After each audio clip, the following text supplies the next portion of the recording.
See, this is me, Boba Fett.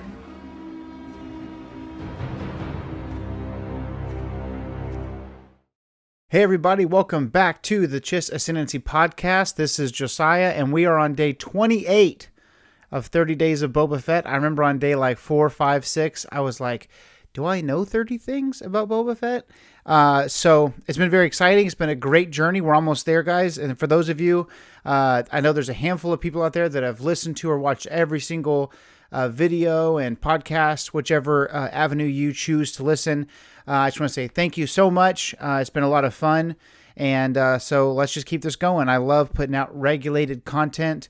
So I'm really hoping that we'll be able to manage more of that moving forward. And so thank you guys for tuning in. And today's subject is Boba Fett's lightsabers. Yes, there in the past, in Legends lore, on multiple occasions, there are times that Boba Fett is known to own and use lightsabers on a few different occasions. This isn't so unheard of. I know that in the original trilogy, it was it was meant for the saber to be extremely rare, and not that they still aren't rare in current canon and in Legends, but when the original trilogy first came out, when A New Hope first came out, George Lucas talked about the fact that it should be heavy, like it should be heavier than just a normal lightsaber, or not just a normal lightsaber, but a normal weapon, a normal sword. It should be heavier than that, and not just proverbially, not just hypothetically, not just as an allegory for the weight of the weapon, but physically it should be heavier because of the power that it holds and things like that. And that was supposed to be one of the reasons it was so incredible that Darth Vader fought with one hand, was it supposed to be a sign of his power. And in the original trilogy, we only ever see one other person besides a Force user brandish the lightsaber. It was in Episode 5 on Hoth. Han Solo ignites the lightsaber, and not that somebody else doesn't hold it, because there's other people that hold the lightsaber, but uses it, turns it on and uses it. You see Han Solo cut open the Tauntaun to hide Luke inside of there overnight during the freezing cold of Hoth before the Battle of Hoth. But since then, we've had a couple of occasions. It's still rare, but at least a few occasions where characters use lightsabers that aren't necessarily Force users. I'll give you a couple of examples. In Star Wars number 12 from 2015, there's an occasion where Princess Leia, who we know is Force sensitive, but at the time had no idea. She had no idea, and Han Solo and Chewbacca, all three use lightsabers. This is in a canon comic, Star Wars, the mainline comic line, number 12 from 2015. We also know that Sergeant Creel from, I believe it's Scar Squadron, also wields a lightsaber and was actually trained by Darth Vader. He was obsessed with pleasing Darth Vader and actually fought Luke Skywalker one-on-one in hand-to-hand combat with lightsabers. This was also in the Star Wars mainline of 2015. And then, of course, fan favorite is Mr. Pre Vizsla, who was voiced by none other than Jon Favreau himself. And he was the first person we ever got to see wield the Darksaber. So it's not unheard of that other people besides dark side users and light side users handle a lightsaber. But we have to realize that just because we see a ton of characters that we know and how Star Wars is portrayed to us, we see a lot of them handle lightsabers, or we see a lot of Jedi, that doesn't mean that they are a common occurrence or that a lightsaber is a common occurrence either. So let's say that there are 50,000 Jedi at the height of the Order. That's still, a drop in the ocean compared to how many billions, if not trillions, of sentient species and beings are out there in the galaxy. Just on planet Earth, we have upwards of 7 billion people, right? So imagine, I'm sure Coruscant is, freaking 15 billion or something crazy like that. The whole planet is a city.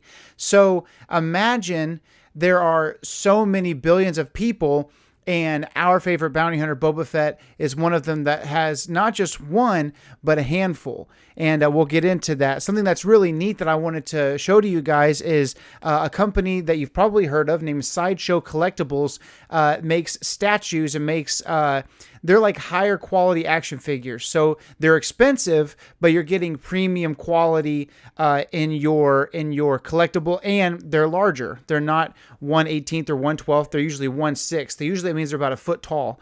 And they have one called the Mythos Boba Fett. And so basically this is kind of like your prime Boba Fett. Like, what's the coolest look we could give him? So he's on Tatooine. He's got some cloth over his armor to kind of protect him from the sand. He's got those cool trademark marks on the front of his helmet that we saw in concept art that Captain Rex ends up having in the Clone Wars. And something that's a really great touch is that he has lightsabers, actually 3 lightsabers, on his belt, and on the little advertisement it says unique trophy lightsabers, obviously because he's known for hunting Jedi. So in this Mythos statue, obviously it's not in a comic book or a movie or a TV show or anything like that. This is just a really cool concept. They also have a Mythos statue of Obi-Wan Kenobi when he's in the desert, and I think the look that you see in that figure will be similar to what we'll see in the Obi-Wan Kenobi series. But in Legends, there are at least 2 occasions that I want to highlight where Boba Fett himself owns, and on at least one occasion even uses, a lightsaber that's something that he owns. And so the first one I want to talk about is from Star Wars Tales number 18, and it's from the story called Being Boba Fett. Star Wars Tales were stories that happened outside of what was known as canon. So almost the same way that Legends is now, this was the Legends of George Lucas's Star Wars. So these were things that maybe they did happen. We don't know. It's kind of a floating thing, they're tales.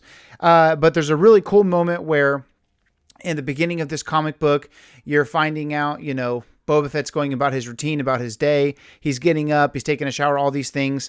And I guess in his apartment or his home or wherever, it talks about the parallels of not being too attached to any one person because the life he lives is a dangerous and lonely one.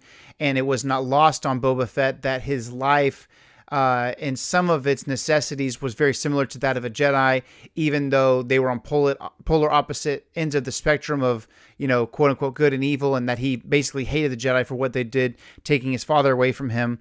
But as he's getting ready in the morning, there's a really cool moment where you see him say, before their kind was made extinct, that is, talking about they were similar before they were extinct. And obviously he's kind of throwing a jab saying, but I'm still here. And in his living room, he's got a case. And now the way that the comic is drawn, you don't see the end of the case. You just see the left corner. We don't know how long this extends, but he has at least 4 lightsabers in there from Jedi that he's tracked down and killed. So that's pretty cool.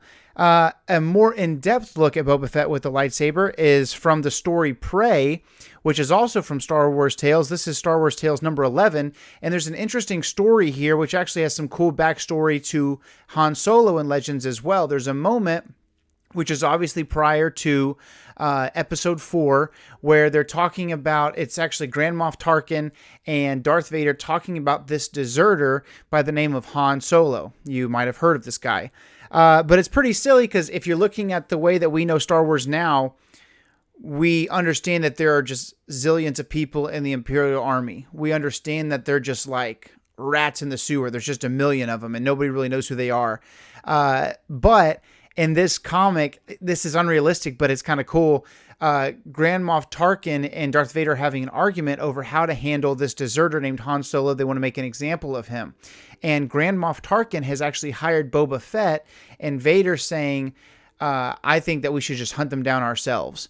And so Vader doesn't like the idea of a bounty hunter being sent to do the Empire's work. And Tarkin saying, we've sent people after this guy. They never come back. So we're going to send somebody who we know is going to do a good job. So long story short, Darth Vader and Boba Fett are both on the trail of this deserter named Han Solo. And they basically turn a corner, and somehow Han is slipped away. They turn a corner, and Vader's got his lightsaber drawn. Boba Fett has his blaster drawn. And Boba Fett says Vader, and Vader says Fett. And there's not a mutual respect like we've seen in so many other venues and other media between Darth Vader and Boba Fett. Darth Vader basically attempts to cut him down just to get him out of the way so he can get this Han Solo character.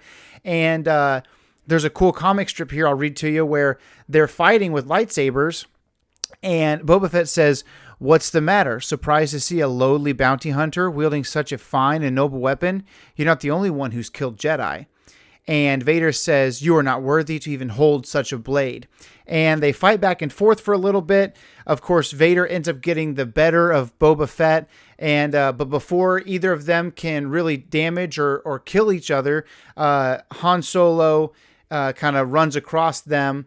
And Boba Fett tries to make a break for it, but Vader force throws him back into the wall. And Vader turns to try to capture him. But before either of them can get to Han Solo, he escapes, and the story continues. And at that moment, I think the mutual respect that we see in Empire is kind of born. And so it's interesting because this must have been, obviously, like I said, Star Wars Tales is even outside of the canon of even what's considered legends now. But if they were in a line, you would imagine that Boba Fett and Darth Vader have already had their duel over the suitcase that had the head of that witch in there from the Star Wars Empire comics that we talked about early in this series of 30 Days of Boba Fett.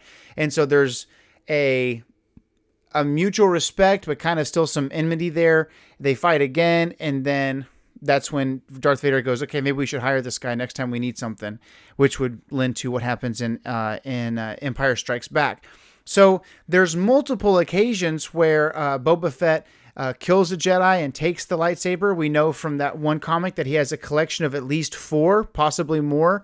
And that Mythos statue, this guy's just rolling with 3 lightsabers. This is like whenever like Floyd Mayweather goes out in public and he's like, "Yeah, I got a bag with $1 million in it just because."